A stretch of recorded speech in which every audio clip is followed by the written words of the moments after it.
출애굽기 32장 1절부터 14절까지입니다. 이 32장부터 34장까지는 금송아지 숭배 사건입니다. 이 32장 1절 말씀, 백성이 모세가 산에서 내려옴이 더딤을 보고, 또 어제 말씀 31장 18절, 여호와께서 시내산 위에서 모세에게 이르시기를 마치신 때에, 이렇게 연결이 되죠. 이 시내산 위에서 또 산에서 내려옴이 더딤을 보고, 이거는 모두 다 24장 12절로 18절 말씀에서 이어지는 겁니다. 그러니까 사실은 이게 언약식을 하고 곧바로 이어지는 내용이라고 말을 할 수가 있어요. 이 언약식 이후 시내산에서는 지금 하나님께서 언약 백성들과 함께 머무실 신방 비슷한, 인간으로 치면 결혼하고 이제 신혼집이 있어야 하는데 그런 신방 비슷한 그런 어떤 것을 주시는데 그게 성막입니다. 이 성막의 모형과 양식과 제사장의 의복과 이런 것들을 주고 있는 그 시간에, 그때 밑에서는 지금 산 아래서는 이 금송아지 숭배 사건이 벌어지고 있었다라고 말할 수가 있죠. 그러니까 산 위와 산 아래 이 차이를 생각을 해보십시오. 산 위에서는 지금 신랑이 신부와 살 집을 꿈에 부풀어서 지금 그 설계도라든지 이런 것들을 말하고 있는데, 아래서는 신부들이 다른 남자하고 지금 놀아나고 있어요. 그러니까 얼마나 이게 기가 막힌 상황입니까? 그 신랑이신 하나님 앞에 배역한 신부의 모습을 지금 보여주고 있는 거죠. 근데 이렇게 되어진 이유가 뭐냐라고 할 때 거기 보니까 이런 말씀을 해요. 백성이 아론에게 이르되 우리를 위하여 우리를 인도할 신을 만들라. 자기를 인도할 신, 그게 하나님인데 그 모세가 산에서 내려오는 것이 더딤을 보고 그렇게 지금 요구를 한 거예요. 이 산에서 내려오는 것이 더딤을 봤다. 이게 이제 인내가 안 되는 거죠. 기다릴 수가 없는 상황에 있었던 거죠. 왜 그랬을까? 여기서는 자세히 왜 그랬는가에 대한 말씀을 하지는 않습니다. 그러나 이들은 아마 불안했겠죠. 좀 지도자가 안 보이니까 불안했습니다. 그러니까 어떤 지도자, 여기서는 모세인데 어떤 지도자가 확실하게 보이지 않거나 또는 뭐 여러 가지 그런 지도자와 관련된 상황에서 백성들이 이런 태도를 보이는 것을 우리는 죄라고도 하지만 노예근성이라고 그래요. 그러니까 이제 이쯤 됐으면 언약식도 했고, 저들은 분명히 아멘 아멘 하고 언약 백성으로서 선서도 하고 언약의 식사도 하고 다 했잖아요. 그런데 아직도 하나님 앞에서 언약 백성으로서 서지 못하고 누군가를 의존해야 하는 인간을, 그런 상황 속에 빠져 있는 겁니다. 그래서 노예근성이라고 그렇게 말할 수 있습니다. 불안한 현실 속에서 무엇인가를 의지해야 되는데 그걸 신이라고 했지만 실은 모세를 의지했던 거죠. 왜? 모세가 말하는 그 신, 이스라엘의 조상의 하나님, 아브라함의 하나님, 이삭의 하나님, 야곱의 하나님, 이건 눈에 보이지를 않는 거예요. 그래서 사람은 자꾸만 눈에 보이는 무엇인가를 추구해요. 그게 우상인 거죠. 왜냐하면 이 사람들은 아브라함의 하나님이라고 말은 들었지만 실제로 저들이 눈에서 400년 동안 본 것은 애굽의 신들이거든요. 애굽의 신들은 전부 다 눈에 보이는 형상을 가지고 있습니다. 다 새긴 신들이니까, 사람이 만든 신들. 그러니까 자기들도 똑같이 그런 신이 필요하다 이렇게 생각을 해요. 모세가 있을 때는 그러지 않았는데 모세가 사라지니까. 그래서 노예 근성을 못 버리고 있는 그런 모습입니다. 우리들도 마찬가지입니다. 자꾸만 하나님을 눈에 보이는 무엇으로 대치를 한다든지 아니면 하나님을 내 눈으로 보고 싶어하는 행위들이 다 이것과 뿌리가 비슷한 거죠. 아니면 하나님이 역사한 무엇인가 눈에 보여지는 표시 같은 것들을 갖고 싶어 한다든지 하나님의 말씀이 아니라 그런 것들을 의지하려고 하는 마음이 이들의 마음하고 사실은 비슷한 마음이다라고 할 수가 있는 겁니다.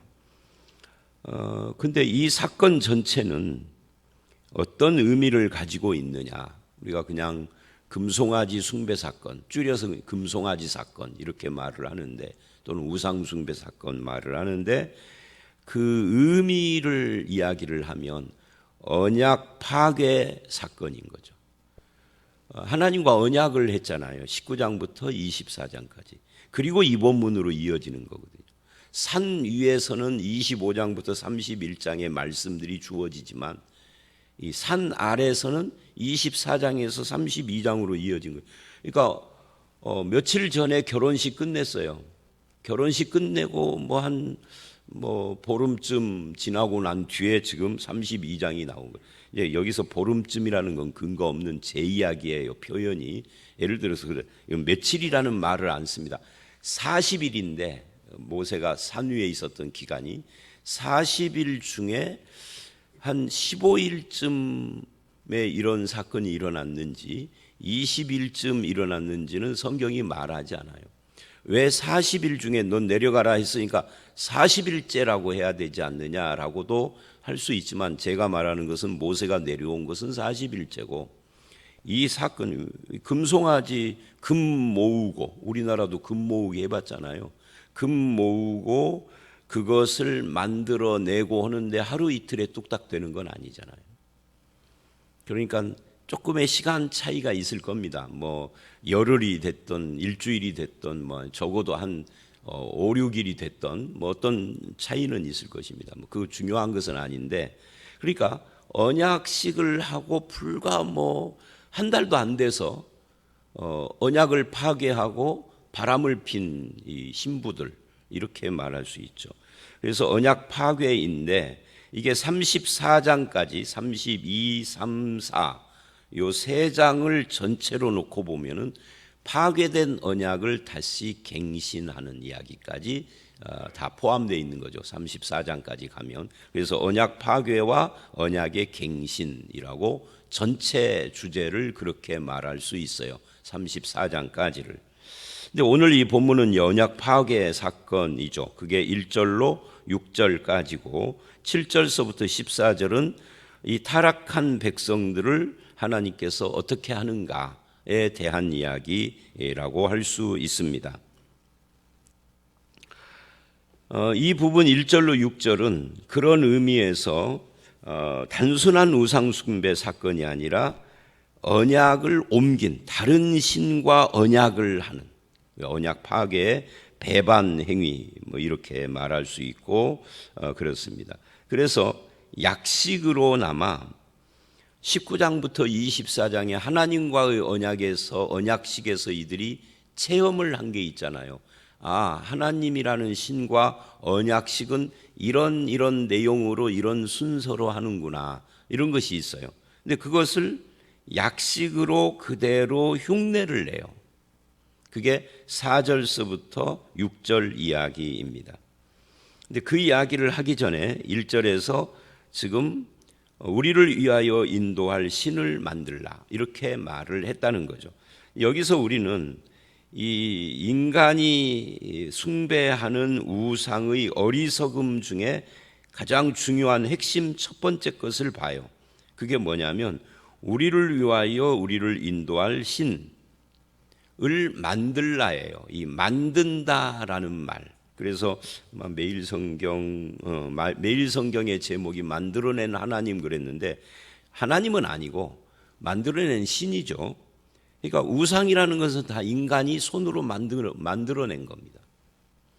자기가 만들어낸 신을 신이라고 믿는 어리석음. 반대여야 되잖아요. 신이라면은 인간이 만드는 것이 아니라 신이 우리를 만들어야 되고 우리 삶의 모든 것을 주관하고 인도하고 그래야 하는데 내가 만들어낸 신이 신일 수가 없는 거죠. 그건 그냥 뭐라고 해야 되나요? 장난감이나 뭐 그런 것이죠. 애들 장난감이 있잖아요. 그런 것이나 마찬가지인 거죠. 그래서 이 불안, 첫 번째는 이 1절에서 이들이 이 상황 속에서 불안했다는 거, 그 다음에 두 번째는 이제 노예 근성 이야기를 했고, 세 번째는 이 1절에서 우리가 만든 신이라는 이 어리석음, 우상의 어리석음을 우리가 이 본문에서 봐요. 모세 곧 우리를 애굽 땅에서 인도해낸 사람은 어찌 됐는지 알지 못한다. 이건 이제 아까 설명을 했고요. 그래서 아론이 그들에게 이렇게 말을 합니다. 너희 아내와 자녀의 귀에서 금고리를 빼어 내게로 가져와라. 금고리를 요구를 했어요. 그런데 백성들이 4절을 보면 금 송아지, 만들어낸 금 송아지를 보고 이제 너희 신이라고 그렇게 표현을 합니다. 이게 너희 신이다. 그러니까 자기 귀에서 뗀 금으로 만들었는데 이것이 너희 신이라 그런 거기에 절을 하고 그 신을 받들어 모시는 이런 어리석음을 보여준 거죠. 그래서 이제 그 19장부터 24장에 하나님과의 언약식에 대한 흉내를 내는데 어떻게 흉내를 내느냐면 4절은 우리가 19장 4절서부터 6절에서 보는 것처럼 그 19장 아마 여러분이 다 기억에서 가물가물하실 거예요. 거기가 이 4절하고 비슷한 말씀이 나와요. 이거를 이제 신학자들은 뭐라고 표현을 하느냐면 이스라엘과 하나님의 역사적 관계 이렇게 표현을 합니다. 근데 여기서는 이제 하나님이 아니니까 이스라엘과 이 자기들이 만든 신과의 역사적 관계를 선포합니다. 19장에서는 하나님이 선포하신 거예요. 그 중에 이제 너희는 나의 서귤라다 이런 말도 있고 보배로운 존재, 제사장 나라 이런 말씀이 있고 내가 독수리 날개로 업어 너희를 이끌어냈다 뭐 이런 말도 있고 그러는데 여기서는 이제 약식으로 지금 하는 겁니다. 그래서 그 뭐라고 말을 하느냐면 이렇게 말을 해요. 4절에 이스라엘아 그들이 말하되 이스라엘아 이는 그 송아지 형상으로 만든 그 신을 이것은 이 신은 너희를 애굽 땅에서 인도하여 낸 너희 신이다 이렇게 말을 해요. 그러니까 출애굽기의 그 19장에서 말한 언약식의 선포하고 비슷한 선언을 지금 한 거죠. 하나님과 나의 관계처럼 이 신과 너희의 관계를 말을 한. 그 다음에 5절 아론이 보고 그 앞에 제단을 쌓고 이에 아론이 공포하여 이르되 내일은 여호와의 절일이니라 절기 선포를 했어요. 절기 선포를 했는데 이 아론이 이렇게 보면은 아론 그 4절에서는 그들이 너희 신이다 이렇게 말을 하니까 아론은 이것이 너희 신이다라는 선포를 하지는 않아요. 그러니까 아론은 압력에 의해서 이 금송아지를 만들었지만 지금 마음속으로는 이 금송아지를 하나님으로 인정하는 것은 아닌 거죠. 만들라 해서 압력을 받은 거죠. 뭐 그렇다고 해서 그 범죄가 뭐 없어지는 것은 아닙니다만은. 근데 그렇게 하고 5절 보면은 5절은 여호와의 절일을 선포하고 6절을 보면 그 앞에서 번제와 화목제를 드립니다. 하나님과의 관계하고 똑같은 거예요. 그리고 다시 먹고 마시며 뛰놀더라. 그 언약식을 할 때에도 마지막에 함께 먹고 그 앞에서 말하자면은 그 뭐예요? 피로연 한 것처럼 했잖아요. 여기서도 똑같은 행위를 지금 하고 있는 겁니다. 백성이 앉아서 먹고 일어나 뛰놀더라. 우상을 찬양하고 이제 뭐 춤을 추며 뭐 그렇게 기뻐하고 했다는 것이죠. 다만 여기서 빠진 것 없는 것이 있어요. 그건 뭐냐면 19장서부터 24장에는 십계명도 주고 율법도 주고 이런 것을 주었는데 여기는 그런 형식은 빠졌어요. 핵심이 빠져버린 거죠. 그러니까 어떻게 살 것인가 하는 부분이 없어져 버린 거예요. 그러니까 제멋대로 뛰놀고 그저 마음대로 방탕방종하고 그렇게 하는 거예요. 내가 좋아서 내가 만든 신이니까 그 신의 제약을 받는다든지 나를 믿는 사람은 이렇게 살아야 된다. 우상 숭배하지 말아라. 안식일을 지켜라. 거짓말하지 말고 살인하지 말고 간음하 이런 것이 없는 거예요. 그래서 여기서 우리는 우상의 특징을 또 보게 되는 거죠. 우상은 사람이 만드는 것이고 사람의 불안을 반영한 것일 뿐만 아니라 우상은 우리에게 변화를 요구한다든지 삶을 요구하는 것은 아니에요. 복채만 요구하죠. 여기서는 복채 이야기가 안 나오지만 여러분 우상 미신들이 삶을 요구하는 경우 경험해 보셨습니까? 부적을 써라, 뭐 어디에 가다 뭘 묻어라, 뭐 품속에다가 부적을 갖고 다니라 이런 삶 말고, 그죠? 도덕적인 삶 그런 거 요구하지 않습니다. 그 신에 헌신된 삶 이런 거 요구하지 않습니다. 그 헌신 그건 무당만 합니다. 찾아간 일반인들에게 그런 걸 요구하지 않습니다. 그러니까 하나님하고의 언약하고는 완전히 다른 거예요. 그러나 이것이 심각한 것은 하나님도 아니고 인간이 만들었는데도 왜 심각하냐면 언약을 파괴하는 거니까, 부정을 저지르는 거니까, 그죠? 말하자면은 바람핀 아내 같은 것이니까 심각한 거예요. 그래서 이렇게 그 이야기가 진행이 됩니다. 다만 여기서 이제 아쉬운 것은 아론이에요. 아까도 말한 것처럼 자기 입으로 이 만들어낸 신을 하나님이라고 하지는 않으나 너무나 소극적이죠. 모세 같으면은 이렇게 안 했을 거예요.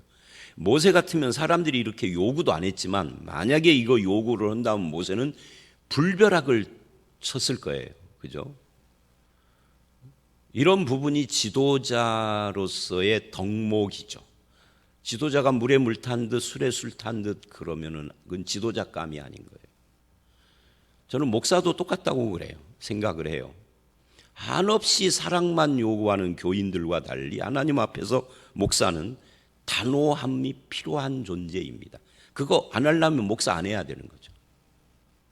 그래서 진리의 단호함. 그러니까 모세 여기서 이제 아쉬운 것이 그거다. 아론은 흐리멍텅한 거예요. 그리고는 발만 빼는 거죠. 나는 책임 없어. 나는 이거 하나님이라고 안 했어. 너희가 압력을 넣어서 내가 부득이 했지만 이거 하나님이라고 안 해서 너희들이 이걸 신이라고 그랬지. 그래요. 애매모호한 그런 자세, 절충주의, 적당주의, 혼합주의 이런 것들이 아론의 아쉬운 부분입니다. 그러나 하나님이 보기에는 이렇게 적당히 했다고 해서 하나님이 그래 너는 책임 없어 이렇게 면제해 주지는 않습니다. 혼란에 빠져 있는 이스라엘과 그들의 이 흐리멍텅한 지도자를 우리는 여기서 보게 되는 거죠. 자, 이 부분을 이제 7절 이하로 넘어가기 전에 이런 생각을 또 합니다. 인간이라는 것은 조급해지면 눈에 보이는 신을 찾는다. 조급해지면을 빼도 눈에 보이는 신 이거를 찾는다 하는 것을 다시 한번 새겨 봅니다. 근데 눈에 보이는 만들어낸 신은 가짜입니다. 여러분들이 눈에 보이는 뭘 봤다. 근데 그건 너무 의지하시면 안 됩니다. 개인의 마음 속에는 뭐 그런 체험을 가지고 있을 수는 있으나 그것은 우리의 신앙의 본질도 아니고 기초 기반이 아닌 거예요. 보이지 않는 하나님이 참 신인 거죠. 형상이 없으니까요.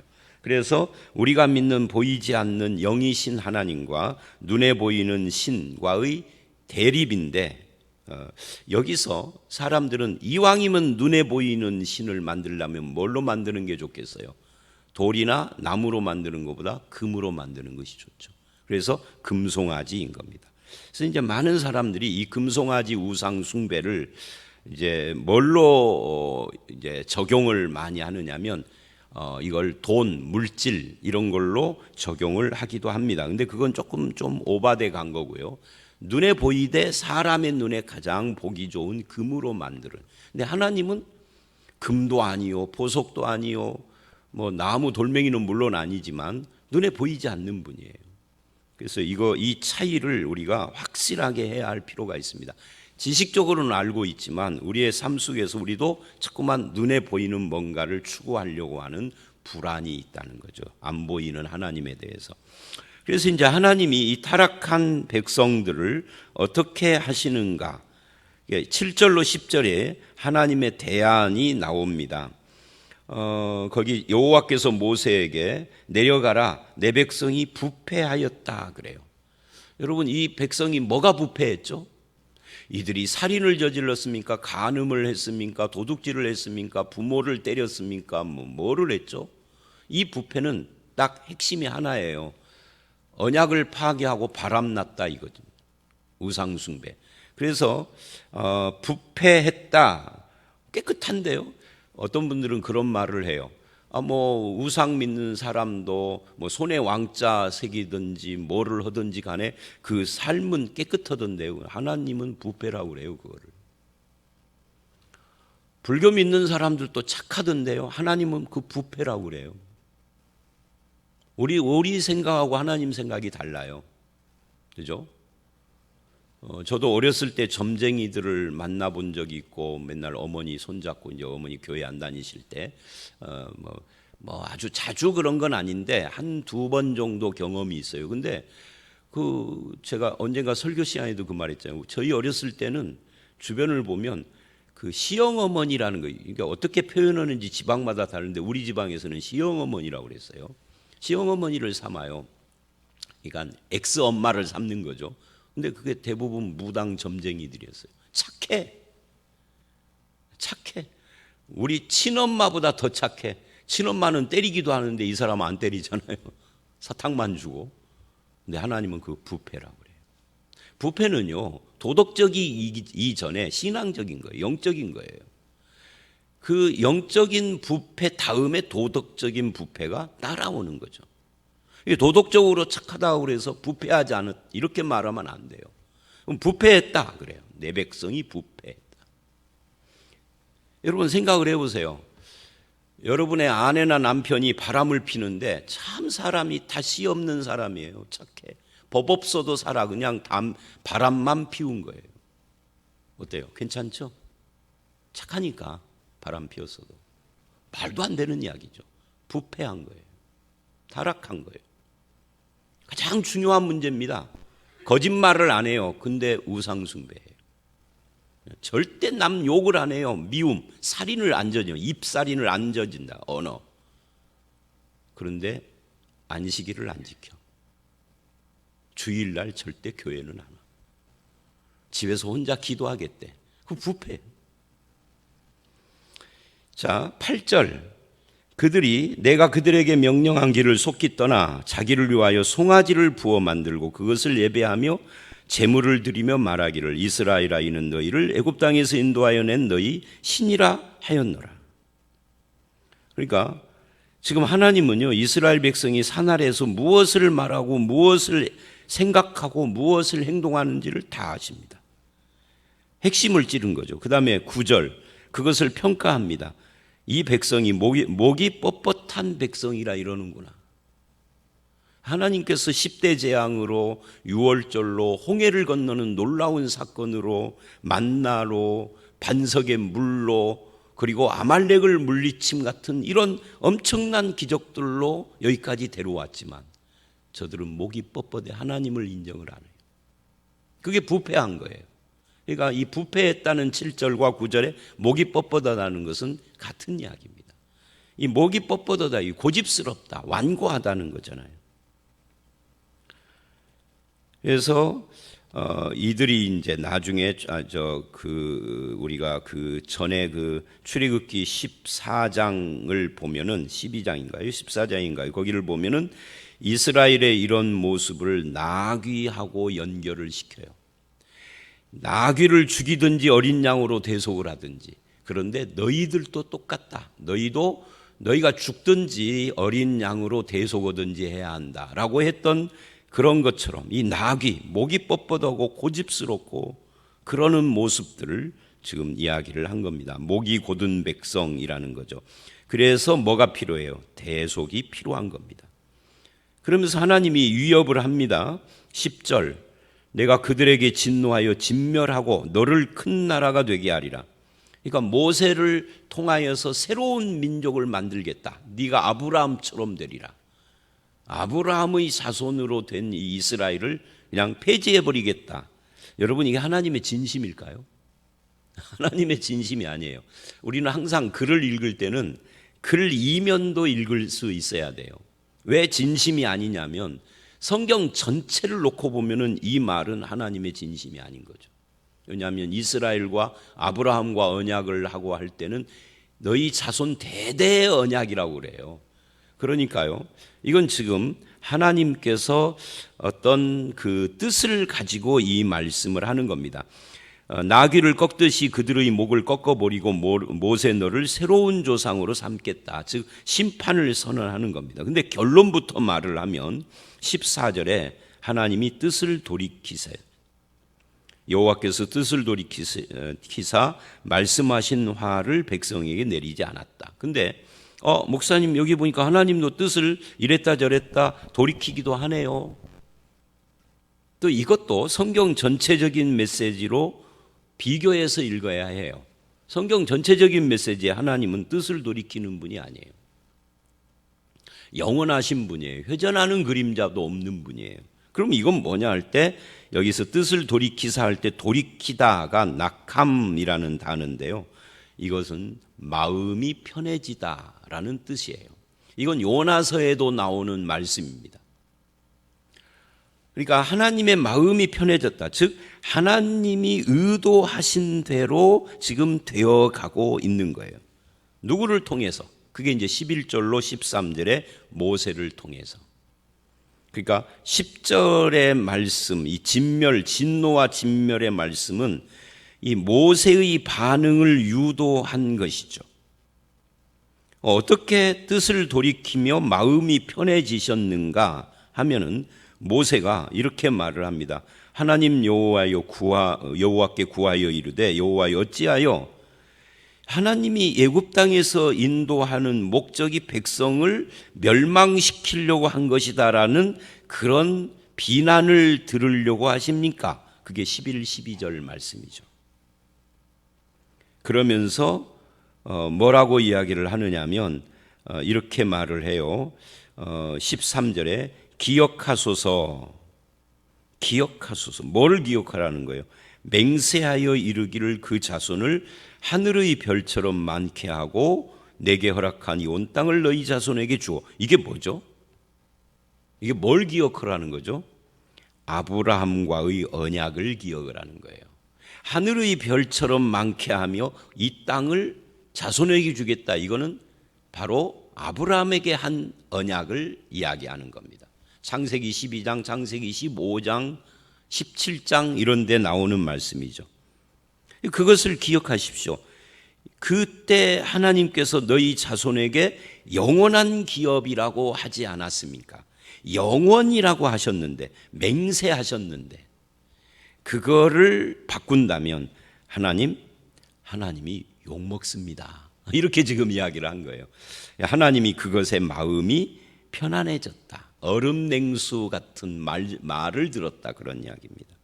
그러니까 모세가 처음 이 출애굽기에 등장할 때는 별거 없는 존재로 등장을 했어요. 신앙도 없어 보이고. 근데 어느덧 아브라함의 언약을 가지고 하나님께 아뢰일 정도의 성숙한 신앙의 모습을 보이고 있는 거죠. 그래서 하나님이 마음이 편해졌다. 아브라함의 언약.